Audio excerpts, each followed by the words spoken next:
Also from Knollwood, and Catherine Martin back there from Knollwood, we welcome you all to our final Faith in the City for this spring, and we will expect you all back in October. And so just a couple of announcements before we start today. At some point toward the end, I will pass out some index cards. If any of you have suggestions for what you'd like to have us talk about and think about and present about next year, we would welcome those. So that's your chance to have some input if you'd like it. If you think about it later, most of you know how to reach me, so please feel free to say, please do so-and-so, or bring in such-and-so. And I just want to thank all of you. Many of you have been very faithful to this series, and when we started it 6 years ago, I don't think we thought we'd still be talking about the same concerns and discrepancies and discrimination, et cetera, in education. But here we are. It's a long road, and we have much to go yet. So I'm just glad that you're here. We were fortunate enough, and I'm so grateful to many of you here that were part of the coalition. We started that coalition several years ago to bring Hannah Nicole Jones here, and decided after the pandemic it was time for us to begin thinking again about doing that again. And it's just been a wonderful privilege to partner with other agencies, institutions, churches, foundations, etc., to bring in important people from around the world. So I'm grateful that Dr. Bettina Love was able to be with us. And we thought that maybe this last time, given the challenges and inspiration and concerns and history included in her presentations, that it would be good to make sure our last session for the year didn't depart, but rather built on that it gave us a time to reflect further as a community with how do we respond when we learn some of the things that maybe we didn't know before, or hadn't fully acknowledged before, or hadn't reacted to and acted upon as we should have in the past. So that's what this is about. And I am so pleased that we have two outstanding individuals to help us do that. So we're thinking today, we deliberately put the chairs in these semicircles to try to create the atmosphere. This is hopefully a chance for reflection and dialogue. What did we learn? What questions were we left with? What were the challenges that we face? What do we wonder about what we heard? What have we been hearing from other people about what they experienced when they listened to her? And so I'm so glad that we have that chance to sort of just slow down and think. I also will sit around, this is a flyer about an upcoming book study that will be based on this for the next 4 Thursday nights at First Baptist, partnership I think between First Baptist and St. Paul's and others that come. Just take one if you want to go to it and don't have the information. If you're not interested, just pass it on, okay? But wanted you to have those, and if we need to run some more off, we can. Okay, I should ask and mention too that we did have one other person who was going to join us, so keep her in your thoughts this morning.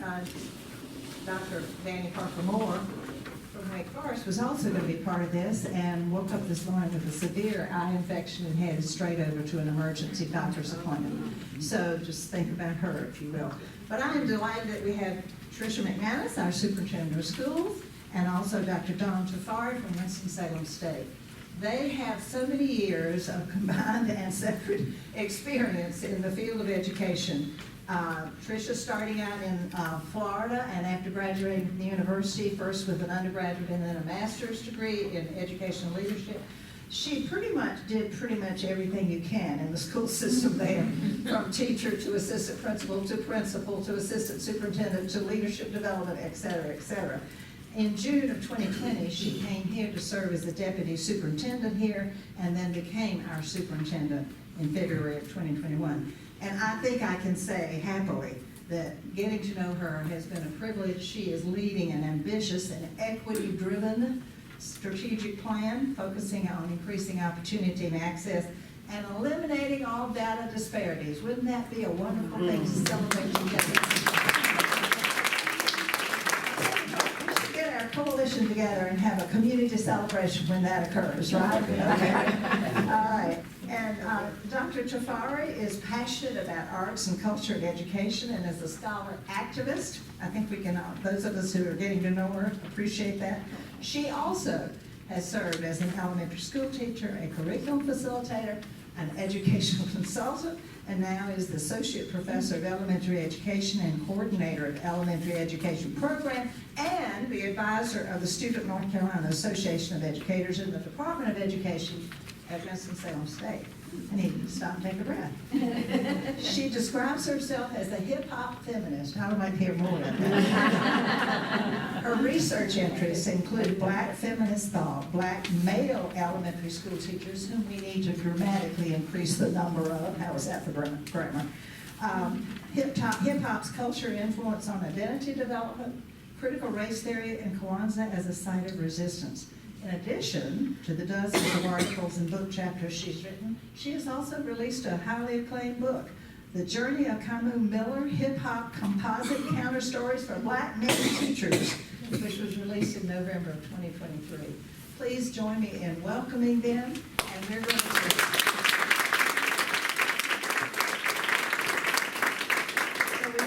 the mic, and we just asked them to begin with some of their reflections about what they heard and experienced during Dr. Love's time with us. Tricia got to hear also the afternoon experience when she was presenting first to students and then to administrators and principals. And Dawn will probably focus more of her comments on the evening time, but feel free, ladies, take it and go with it, and we look forward to hearing you.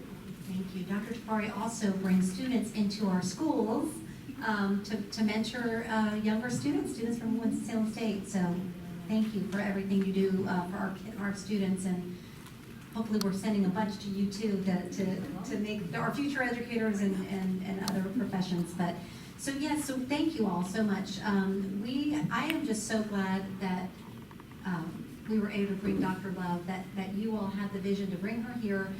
And then that we had the support of the Winston-Salem Foundation to have her do another event, which was ours. And they actually sponsored that event for us so that we could have her with our students. At Carver, she spent about an hour with our students, and then she spent an hour with all of our principals, and about 5 of our school board members were there, and central office leaders. And so I wanted to start, you all have a common passion around hip-hop, because her first hour with our students was really around hip-hop and the history of hip-hop and how that shapes our students' identity, our Black students' identity. And what I will tell you is, oh my God, she uplifted our kids so much. They don't understand really the history of hip-hop until now they do.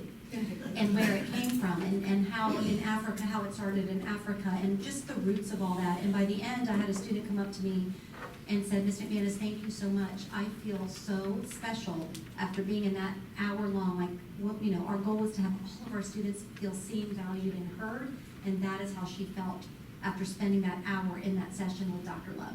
So that was worth, I mean, every moment. I wish that I would love her to have time with all of our students of color so that she could just pour into them, because that's what that session on hip hop did. And I will just tell you, our children are not just about the new artists. They know all the old artists. They did not, she was actually really impressed with the knowledge that our students had about the artist, but learning the history and where some of the movements come from in hip hop. When you look back at some of the African tribes, and just the whole thing was incredible. Then she spent time with us as staff, and again, you all, you know, we gave every staff member her book, and so her lessons around the trauma that has been created due to policies that people put in place. I was a teacher through some of these policies. I was a principal through some of these policies, and I knew they were doing harm.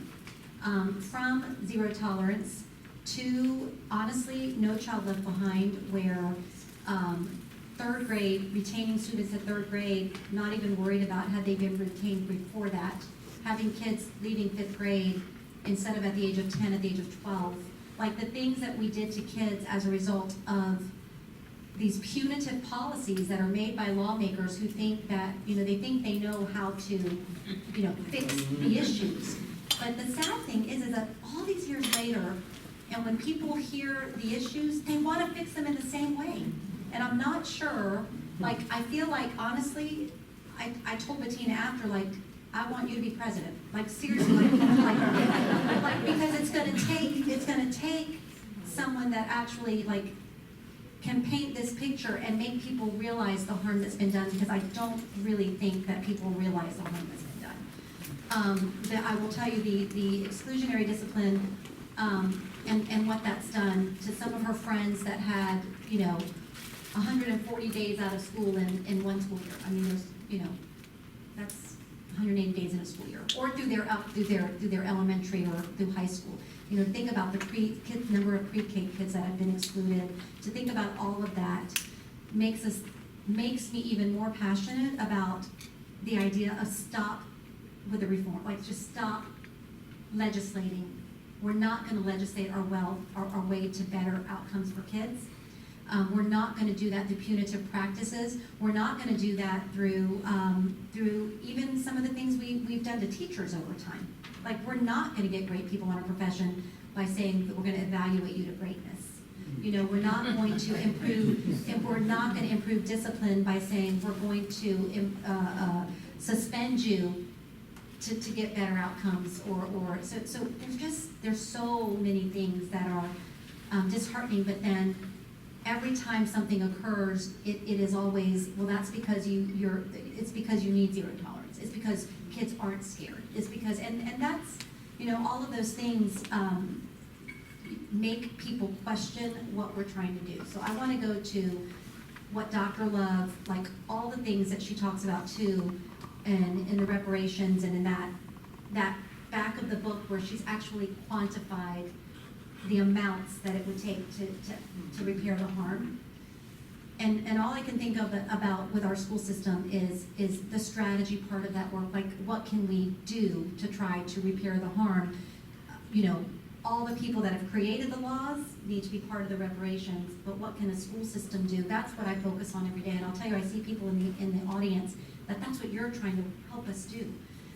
Whether it be with Freedom Schools, whether it be with your, I see Karen in the audience, and she's been meeting with Black girls from both Parkland and Carver, and just giving them a space to talk about the trauma that they have faced.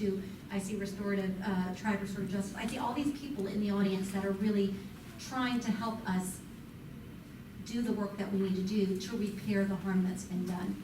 So I want to talk about a few things, and then I'll turn it over. The things that I think are the most impactful work that when done well. And I'm not going to pretend to say that all this is being done well, because if it was being done well, our results would be changing faster. And that party we're talking about, it's not. I don't sleep because I'm like, when's this party going to happen? And it's a lot of change that has to occur. And it's change at the systems level, and then it's change that then trickles down and is implemented on a daily basis in every single school. We have 81 of them. And leadership matters. Leadership is imperative, leadership matters, but it is about changing the systems and the structures that have created this. So I will tell you, one of the things that we talk about a lot is the work of our Code of Character, Conduct, and Support. So I want to bring this out into the open. I talked about it in a gun violence panel the other night that I see some familiar faces in. The work of the code, what it added, it still has the disciplinary consequences, which honestly, and I see Effie in the room, and she has been instrumental in that. If it were up to she and I, we'd have, that would change too, that part of it. Because that's not, when you think of the three-legged stool of prevention prevention,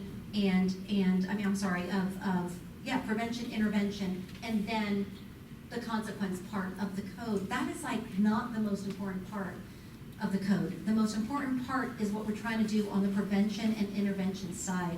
I believe we could at some point almost remove that side of the code with true fidelity of the work on the preventative and intervention side. And that is where, that is the part that we're trying to move the most, because we have success stories about children. I just sat, about 2 Saturdays ago, not this past Saturday, the Saturday before that, in Piedmont Circle with the event that Forsyth Winds was at, and I had a chance to meet a young man who has totally, like, he was making choices that were getting it, like, his choices were that were getting into trouble. Let's just say that. Choices that were getting him into trouble. He's turned it all around. He has a mentor now who meets with him regularly. Turned it all around. So I always ask people, how many cases of a kid that actually, by the change in adult behaviors, how many cases do you have to see by when the adult changes their behaviors, provides the right supports, provides the right environment, that the children change their behaviors? How many of those cases do we have to see to know that it works?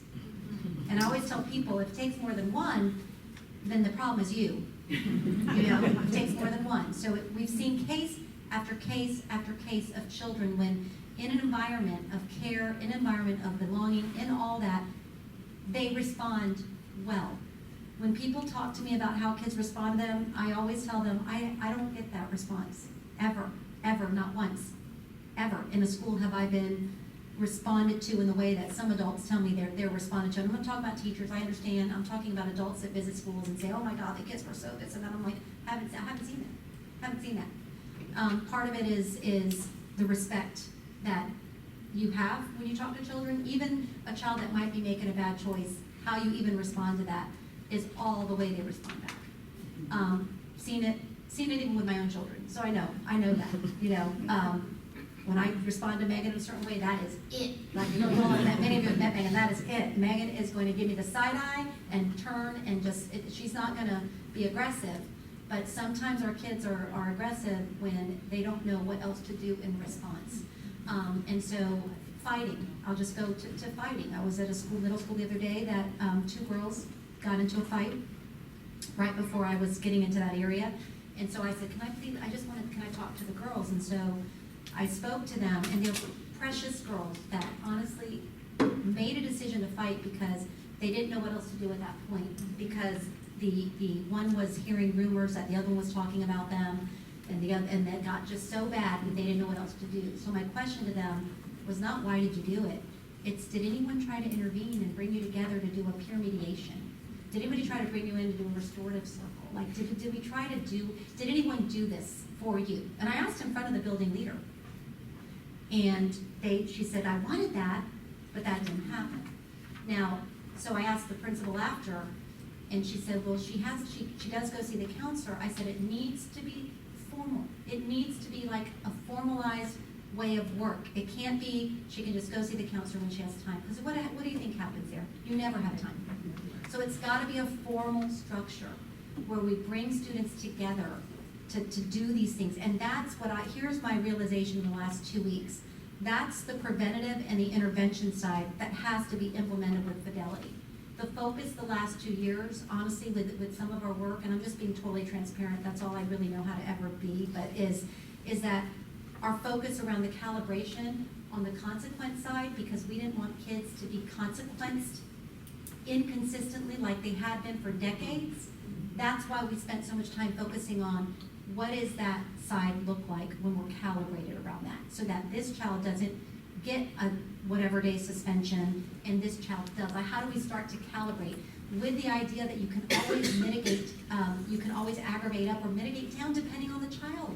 A child that's never ever gotten in trouble that makes a bad decision, you don't have to go in the code and go boom. You can mitigate down based on the child. And so I think I just want to say about the code, we have to stay the course. When people tell me it's not working, I say, tell me what's not working. Because what's not working is that we still have too many suspensions, in my opinion. So what's not working is that the punitive part of the code is still alive and well. That's what's not working. What needs to be working is the prevention and intervention side, and that's where we're going to focus our attention. We've created tools. Effie's team has led in the development of some tools that we can actually start to track the consistency of implementation on the prevention and the intervention. And that's going to be the focus. Because honestly, if we do that really well and we stop moving kids to the exclusionary, and I'll tell you, I get daily reports of kids and things that have happened, and I immediately email the team, how is this the consequence for this child? They've never had, we're pushing on this stuff. But again, it's mindset shifts, it's the people's understanding that exclusionary doesn't help anyone. Exclusionary practices don't help anyone. People don't, we have the evidence, we have the research, but to convince people of that want to say the other kids aren't learning, there is research that shows that exclusionary practices don't help the other children. So guys, this is a change process. If you think about the change, we've been at the code, a new code with the restorative practices and the core behavior changes of the preventative and the intervention for 2 years. This is our second year. Last year, the 3 years ago was the planning year. Last year was the first year of implementation. This is the second year. So what I am saying on this whole large scale change is that next year is going to be a defining year for us. And what we cannot do is allow people that want to say the problem is that work, you're being too hard, kids aren't scared. That is so untrue. Fear is not the deciding factor for a child in the decision they make, because they're fighting with the law enforcement officer standing right there. So honestly, come on, fear. I hate to bring this up, but people go to jail daily that are adults with their full brain capacity already developed. They're not scared of rules. They're not scared of what could happen. So are you expecting a 12-year-old to really their behavior to be dictated because of fear? It's to me hypocritical. So when people tell me that kids aren't scared and that's what they need to be scared, I say that's ridiculous. I will not cave to that. I'm sorry. Behavior doesn't change out of fear. Behavior changes out of sense of belonging. So what I will tell you all is that we've got a ton of work to do in the school district. I want that party to be here sooner than later. I don't want to be dead before that party. So it's got to come. It's got to come. I will also say a couple other things, and then last things, that the code is critical. We have started our own drive task force. We know that having teachers of color in our schools, retaining and hiring, recruiting, retaining, all of that is critical. And we have a body of work that is focused solely on that. We're working closely with Winston-Salem State. We want to start a residency program where our kids go there. We pay for them to go there, get their degrees, and come back into the teaching profession. We've got our schools grouped into tier 1, 2, 3. The tier 2 and 3, it's not about the school, it's about the supports the district needs to provide. So when you look at funding, we're providing more supports to schools in the higher tiers, and those are the schools that have been historically underserved. And so we've got a tiered system. So honestly, a maintenance request comes in, the tiered system is supposed to work that if you're in one of those tiers, it gets handled first. So that we can make sure that our students in, again, some of our historically marginalized areas are getting the needs met quickly. Funding, more funding. There's when we look at hiring timelines, we are doing more to recruit highly effective teachers into our tier 2 and 3 schools. So those are things that are happening. And then we think about instruction. This is my last thing. Instruction, that's something that was mentioned in this book. You already heard Effie and a team talk about access to rigorous and advanced coursework. We have so many students that could thrive in AP and dual enrollment classes, and that has been an intense focus of ours to actually make sure that schools are looking at all students and are not just narrowing their scope of who could really be successful, because kids that you might not think could be successful can be successful. And we got to raise that bar higher. And so that's work that we're doing, as well as, to be honest with you, instruction since the post-pandemic to me has not been as engaging for kids, meaning are they really excited about what they're learning in class? Is it relevant to them? Is it relevant? Is it causing them to think critically? So I'll be honest with you, the other big layer of this for us is what you're going to be heard called deeper learning. You'll hear that, deeper learning. It's really where our kids are able to really start to demonstrate the skills in the portrait of a graduate. I know that sounds like buzzwords, but it's the skills they need to be exposed to. Critical thinking, collaboration, communication. And for too long, I've seen students in some of our schools not having access to that kind of learning. It's low level. It's not encouraging their minds to think. And unfortunately, in my history of my career, I've seen that happening in some of our most underperforming schools. people thinking that by drill, by stopping the grade instruction to do remediation, that's gonna help. That it does not help at all. There is no evidence that helps. It's a Band-Aid that actually creates an environment where kids don't wanna be at school. And Bettina talked about that. All of that testing, high stakes testing, all that testing, that has not led to better outcomes in our country at all.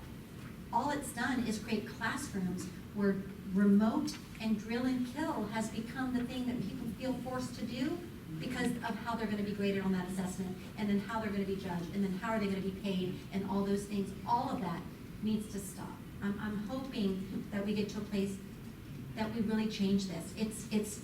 We're battling it district by district by district. It's trying to make change in this square, like this box. You're trying to do these little things. The whole system has got to be blown up. The whole system of how we provide education and opportunity.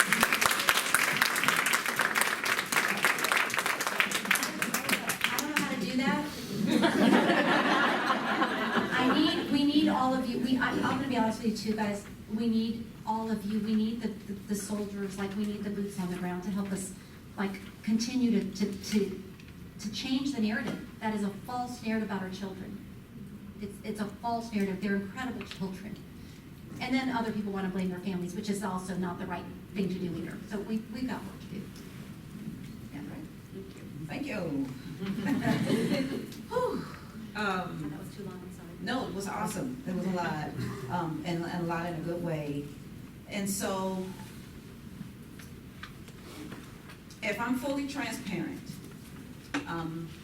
I sat first at that event while Bettina talked, and I feared for her life.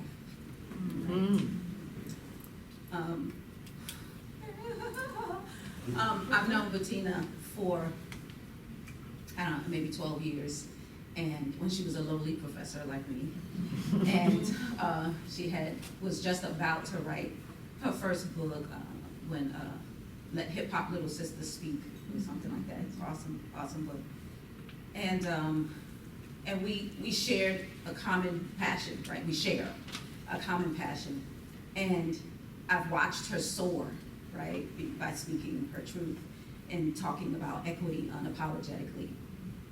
And I feared for her life because as I watched her on April 16th, I heard King, and I heard X, and I heard JFK, and I heard Evers, and I literally looked like, there was one point I said, oh snap, it's coming.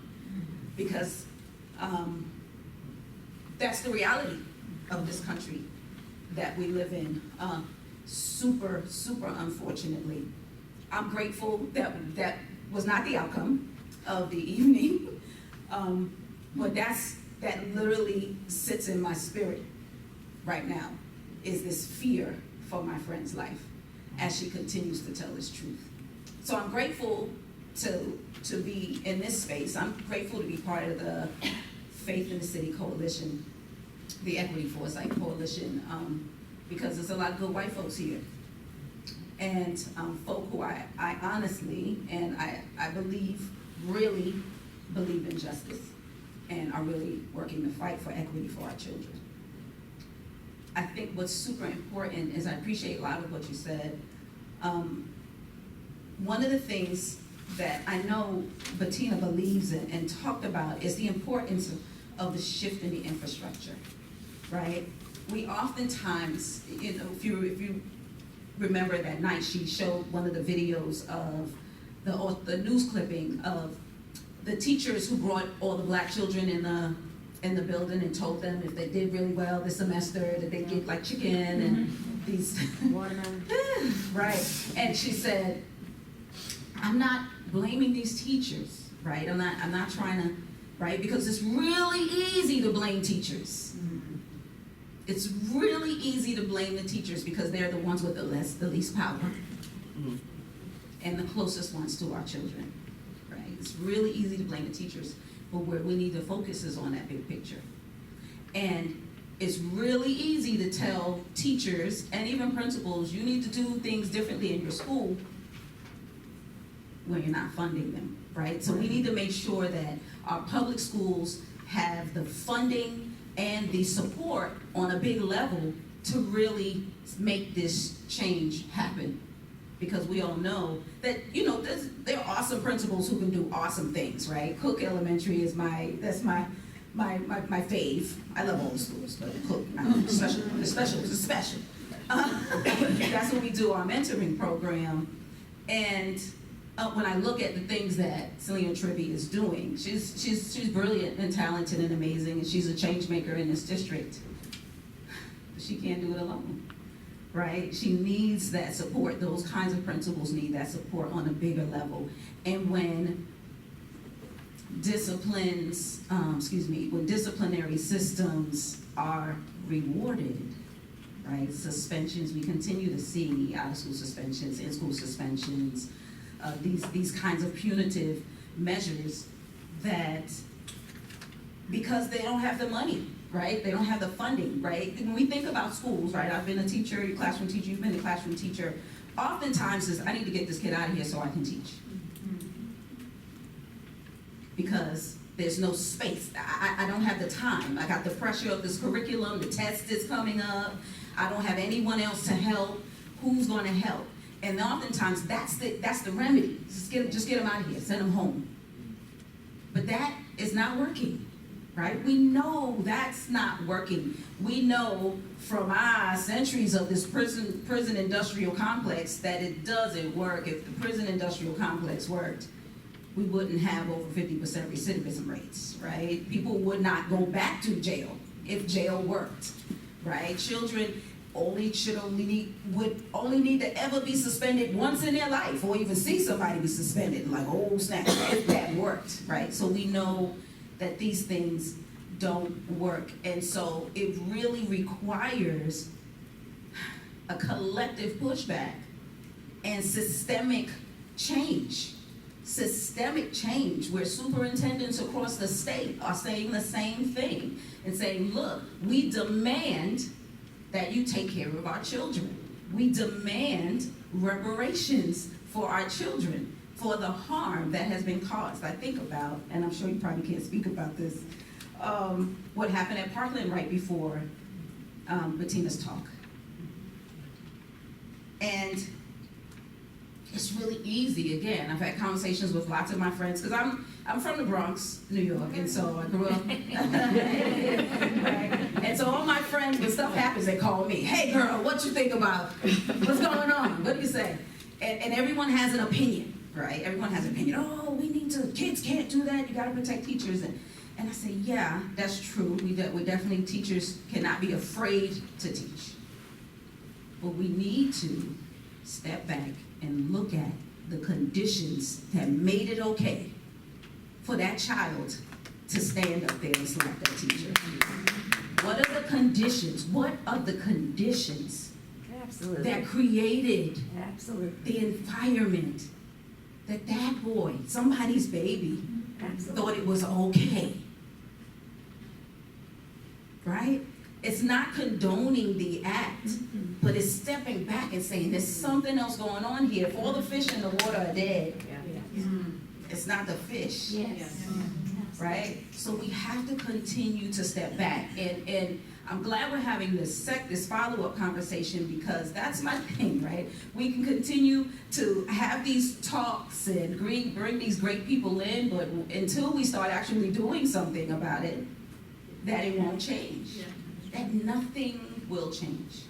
And so we have to be serious and intentional and consistent, because we know in education, I'm seeing some faces, I see some silver in here, I got a little silver underneath this Miss Clairol, right?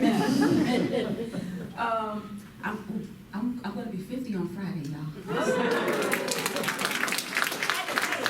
I'm so excited about being 50 for a lot of reasons, right? Because I just feel like grown women are just fabulous, right? The older you get, it's like, oh my gosh.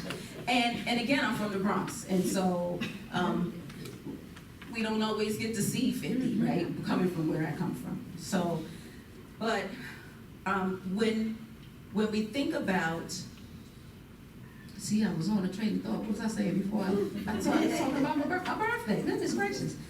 The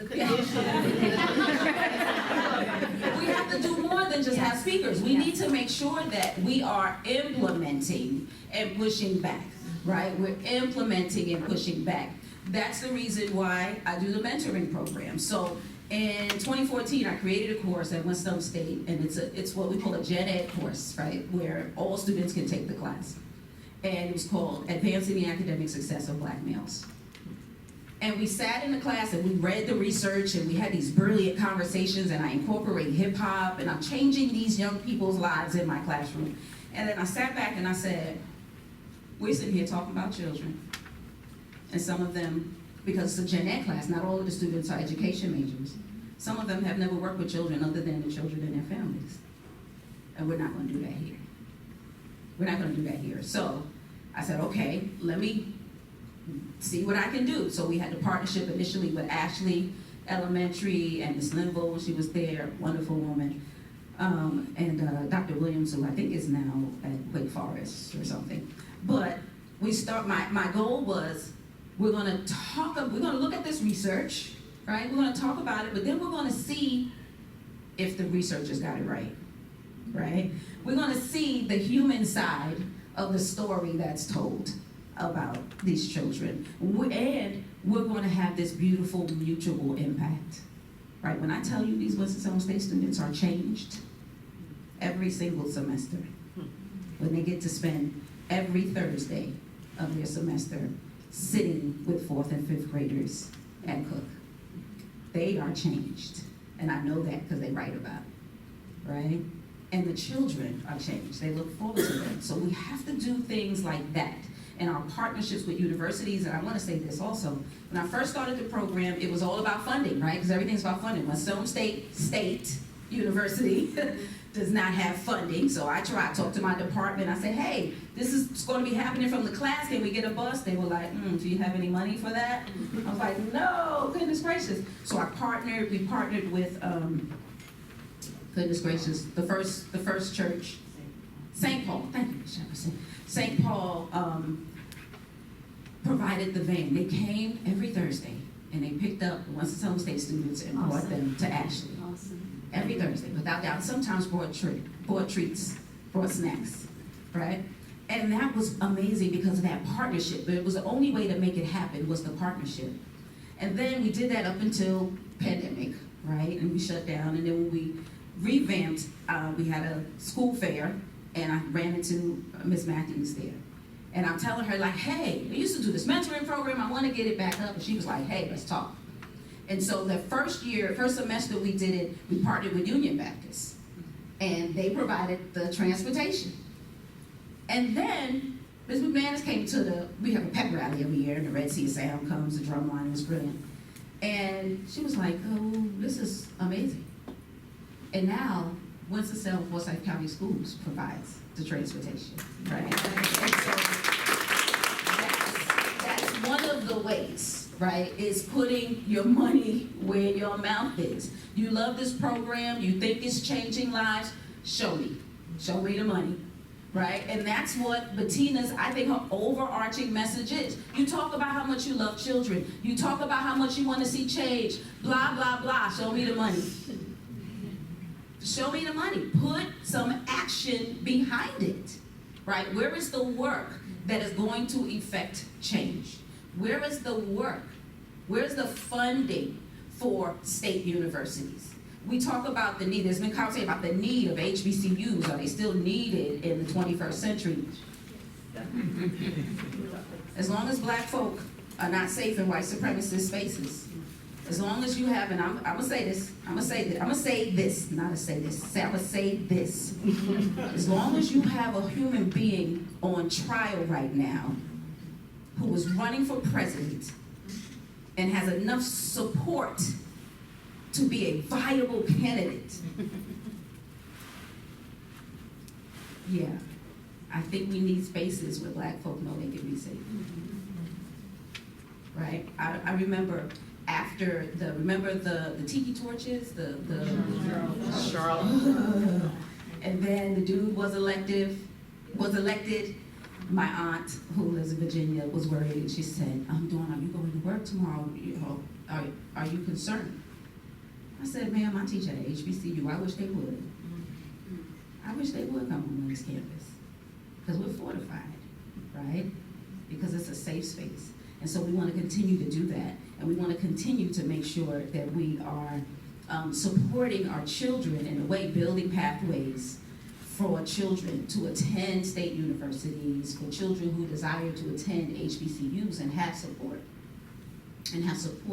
We make it easy for them and not harder, right? All right, I don't want to keep talking. I want to ask, what bubbles up for you based on something we said, something Bettina said? You know, I told you what was that night, what was on my heart that night, what my fear was. What's the thing for you? Well, I had to prepare mine because I'm over 60 and I will forget. What bubbles me, I just want to say Superintendent McManus and I have a really great relationship, and so I know if I come somewhere and say something and there's an issue, I always come with problems, and her response was, bring me the problems, that's how I know how to fix them. If I don't get the problems, and no one's telling me about the problems, and no one knows how to fix them. So that night, what bubbled up to me, when we speak, there's a fear that our words won't be acknowledged, yet remaining silent only perpetuates that fear. So we must speak up. That's from the book. Today, I'm going to address the issue at Parkland High School, Unafraid. In 2023, the Parkland Lady Mustangs clinched the girls' conference championship, a momentous occasion. You even came and spoke to us there. It was amazing. Tradition dictates that the championship ball adorned the gym wall, signaling the commencement of the next season with jubilation. However, November, beginning of the season, has come and gone, and the ball remains unhung. Despite community requests, excuses abound. The gym awaits renovation. Procuring the ball poses a challenge, and the ball is this big, a piece of vinyl. Special equipment from the district is deemed necessary for installation. Yesterday, and that's why I'm in a candid exchange with that athletic director, he shrugged and left the conversation, failing to grasp the ball's emotional significance or committing to install the ball. As a white male in a predominantly black school, he lacks the context of organized sports, that means he's never played one, or the experience of being part of a winning team. His detachment from our reality as black girls and black women at Parkland, black students, diminishes the emotional importance of the ball. It symbolizes more than victory. It symbolizes validation for our girls. Validation. Our black girls, I'm in the schools, we need validation. We need to be heard and supported, and that's what the superintendent is doing. Neglecting to hang that ball suggests their efforts are inconsequential, a feeling that resonates deeply within our community. It is also emotionally abusive to our black girls. Superintendent McManus, it's not an early morning email. The silence surrounding the ball's absence. She knows when I'm up. Karen always gets me. I was so upset yesterday because the community has been asking for a ball to go up and say that they're champions. These girls in 2023 are champions. The last time Parkland won a conference championship was 2009. We need to see that ball. Those girls that are graduating that are on the championship team need to see that ball. And so it's something so small, but it's huge. It's very huge. The silence around the ball's absence speaks volume. People are afraid to speak about the ball, and they're speaking and nothing's being done. We are living Dr. Love's book at Parkland right now, even as it pertains to a basketball on the wall install. And that's what we call a basketball on the wall install.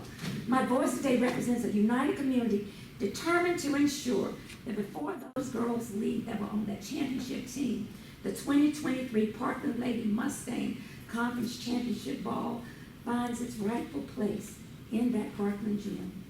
Will you join us in this collective effort? When we speak our word, we are afraid. People are afraid to speak. Our words will not be heard nor welcome, but when we're silent, we are still afraid. So it is better to speak. We have spoken. The Parkland community has spoken, and we will look forward to you coming to dedicating the ball.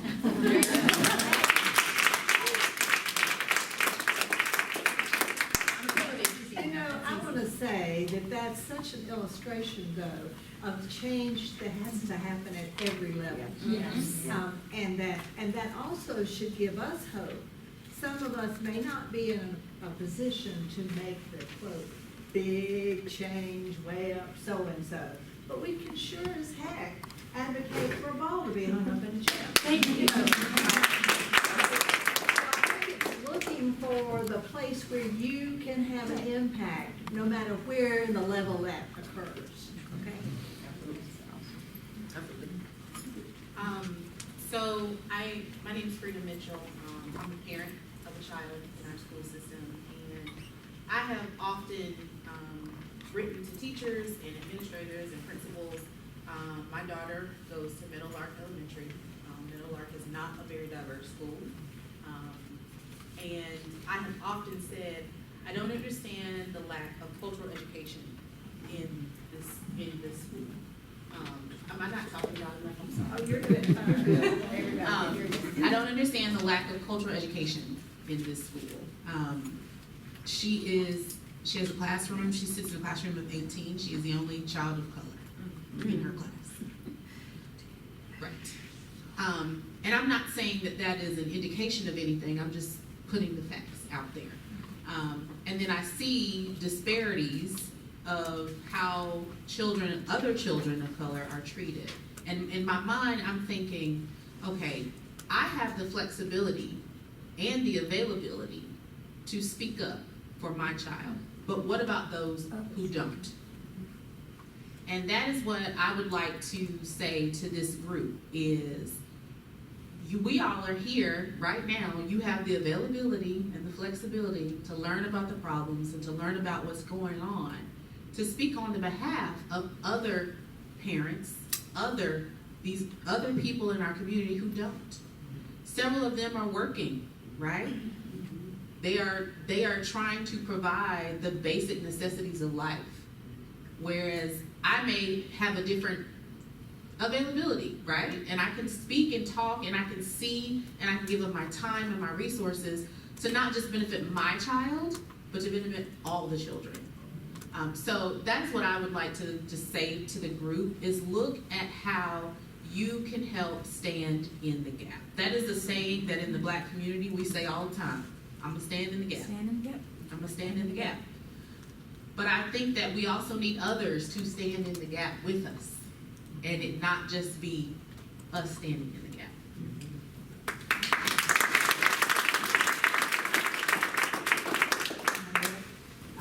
You remind me of, I know Dr. Love used this phrase, that we need to move from being allies to being co-conspirators. And what does that look like? And that's, I think when you talk about standing in the gap and being willing to pay the price of standing in the gap, that's part of what she was talking about. Other comments, questions? Right. You've got to risk something. You do. You've got to risk something. I get a for spot change. I think it'll really, don't let it knock you down. I really appreciate the speakers that have already spoken, and my name is Katie Sonnenly, and this past week, I know I've talked to, Trisha heard me speak at the board meeting, and Epic probably did too, and maybe some other folks about the incident at Parkland. And when in conversations with elected officials in our community, locally elected officials, their response has been, this is a bad kid.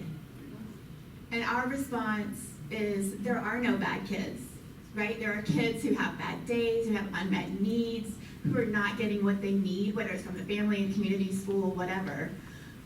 But until it's the all the way down from the basketball all the way up to this complete values change that there are no bad kids that we have to do in this community. And as white folks, it takes us speaking out and really changing a lot of how that looks, especially with an election coming up, especially with, I don't know if y'all saw Scott Sexton's piece in the paper today, which was, I don't know if you can tell, but I'm like shaking with rage a little bit over here. But we have to do better as white folks with a lot of pull and a lot of influence in this community. And I know Knollwood is a church that has a lot of pull and influence and members with a lot of pull and influence. We have to use our privilege in subversive ways, as Reverend Ford always tells me. And it's time for that here. Because we can protect teachers and protect students and protect our community and keep everyone healed and safe if we change the way we think about these things. So I don't know what my question is, but like, how do we do that? How do we do that? Sorry, I just like had a rage moment there. But how do we do that from people in this room all the way up to, you're the head of the schools, you're teaching our next crew of teachers that are coming in, how do we make sure the students feel that their ball is hung up as soon as they win that championship? And whatever it is to celebrate them and their greatness, because every child is great and has greatness in them. So yeah, how do we do that? It's funny, we talk about values, and I think that's one of the most important things. One of the places to start is values, with thinking there is enough food for everyone to eat, and there is enough room at the table for everyone to sit. But yet we guard it like, oh no, only so many people, there's only so many awards that can be given out, there's only so many A's that can be given out, there's only so many jobs. And I mean, we do exist in the social hierarchy, this capitalist society, right? But how we funnel, how we shift, how we sift and sort children into these places in the hierarchy is saddening. And so when we flip that upside down, our values, and really see that we have the power, right? Bettina talked about that. She said, we manufactured a whole school system that perpetuates racist capitalist ideas. We did it intentionally. When you look at school, you look at there's a poet, Prince E.A., right? He has a spoken word piece that says, I just sued the school system. Brilliant piece. And there's a part where he says, look at this phone from 150 years ago, right? You all can imagine the phone from 150 years. He said, very different. Look at the phone from today. Very different, right? Look at a car from 150 years ago. It's like a horse and, carriage. And look at a car from today. Very different. Look at a school from 150 years ago. Children were sorted by date of manufacture then. They still say sorted by date of manufacture today. Right? It's still a pedagogical harem, right? With a male, men get fast-tracked to principal or sent out, and you have women teachers who are paid at low incomes where they can barely survive. The men I talk to, every single one of them has at least 2 jobs. Because they're still trying to keep some manhood, right? We associate being a provider with being a man in a society, and they need to provide. So yeah, I teach, but I also drive the bus. I also coach. I also work at the Coliseum. I also do this. I also do this. Does that make him industrious, or that just like it shouldn't be? So we have to shift those values. Y'all know the comedians Key and Peele? Yeah. You ever see the teacher draft? So Oh my gosh. Google it. They have a teacher draft, right? I wish I had a video of camera I could play it. But so Key, K-E-Y, and Peele, P-E-E-L-E. Just Google, go to YouTube, look up the teacher draft. You ever seen an NFL draft where it's all the ESPN folk and they're talking about, oh my goodness, and they're reading all their stats? They flip that and they insert teachers. So they're like, this is Miss Smith. Last year, her children met standards and then they have plays of her in the classroom where she's talking to students and she's engaging students. It's brilliant.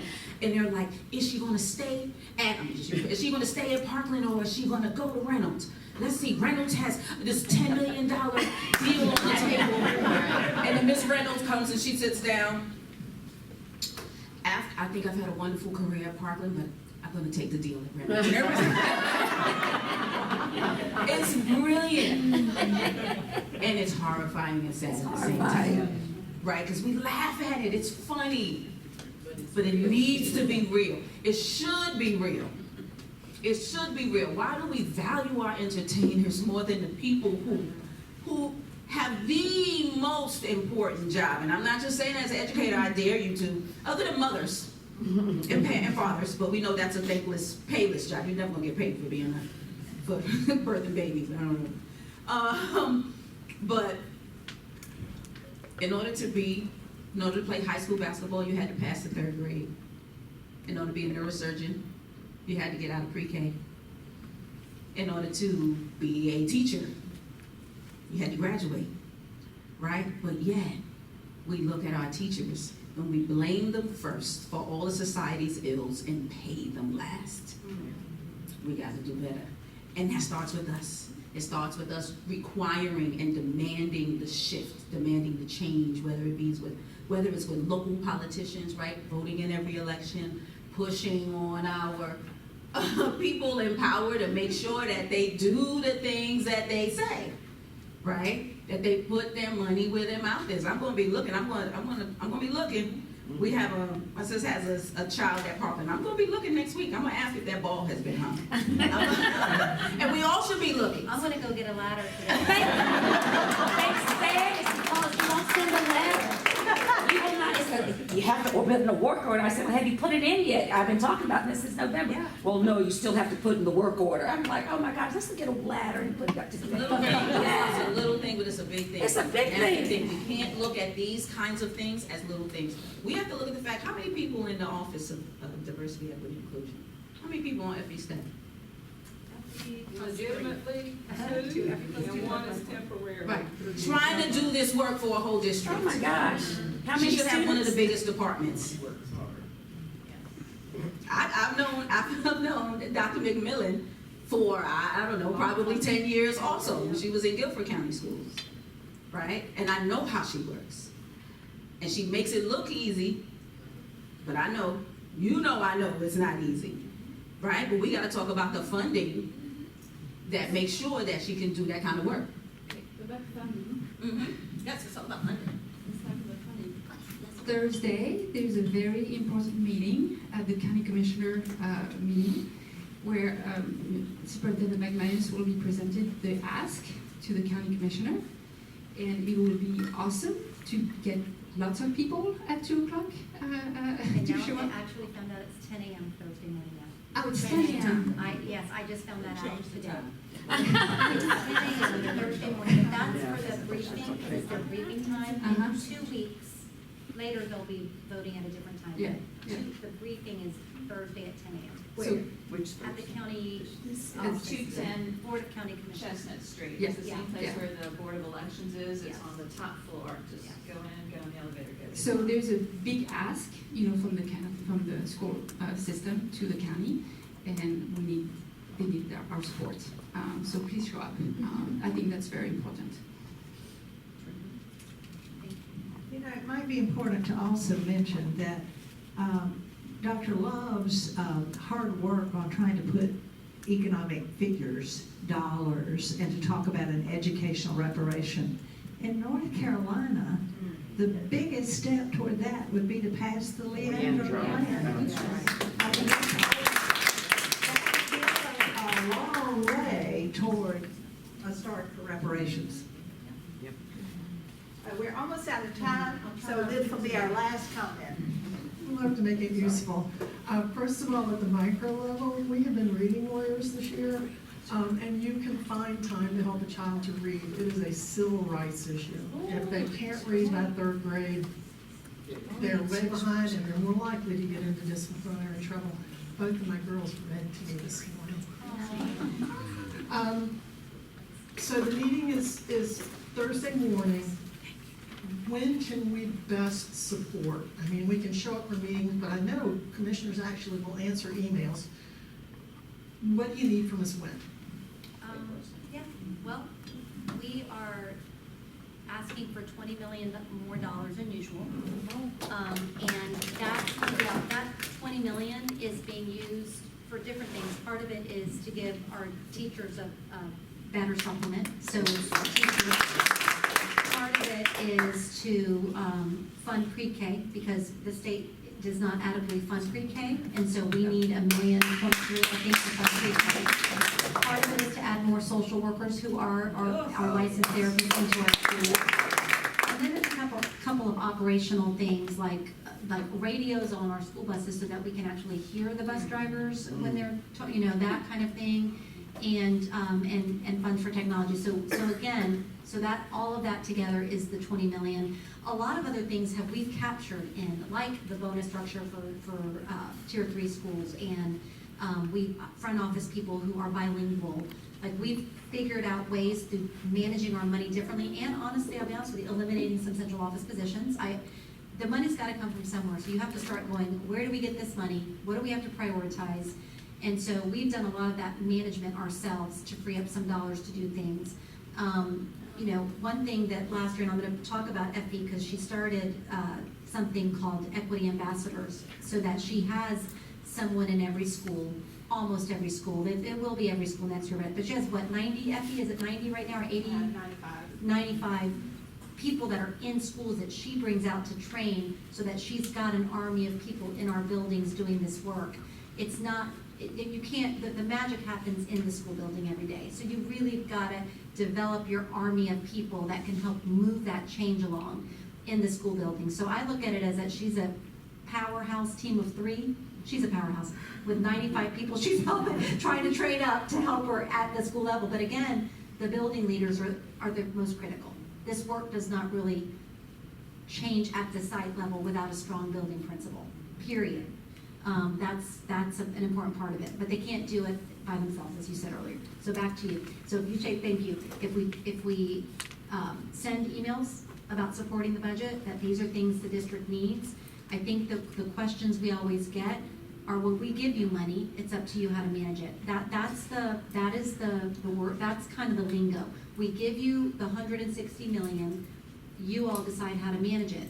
And that's what we're doing as much as possible, is managing to where we can fund what we need to fund. It is not enough, and I'm just gonna tell you, it is not enough if you break that down per pupil. Just like the state funding is not enough if you break it down per pupil.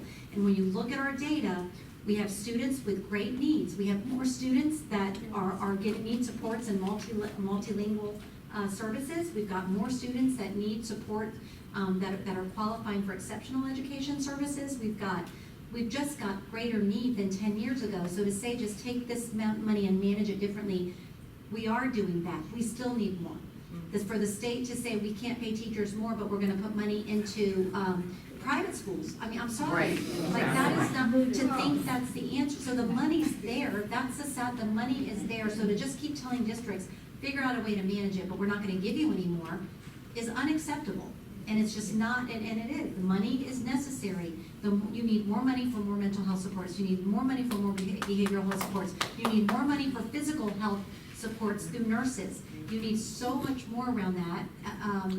So it's just, I don't know, I have been, since I've been in our profession, I remember my superintendent many moons ago, and I was a teacher. The theme of the school year was doing more with less.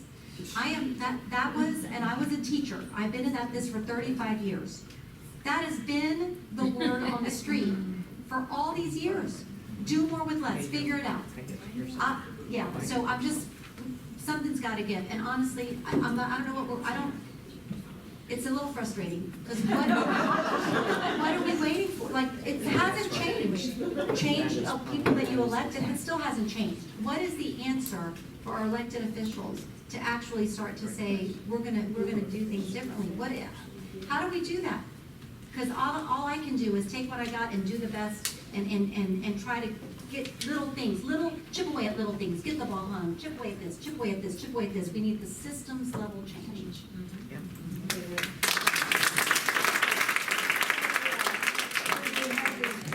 We like for you to leave with some action items. I think you've heard a couple. So if you can send an email to the county commissioners in support of this $20 million request. If you can, if you have any connection with Parkland, send an email over there, say hang that ball. Send an email for the, Don't have any connection, just say hang that ball.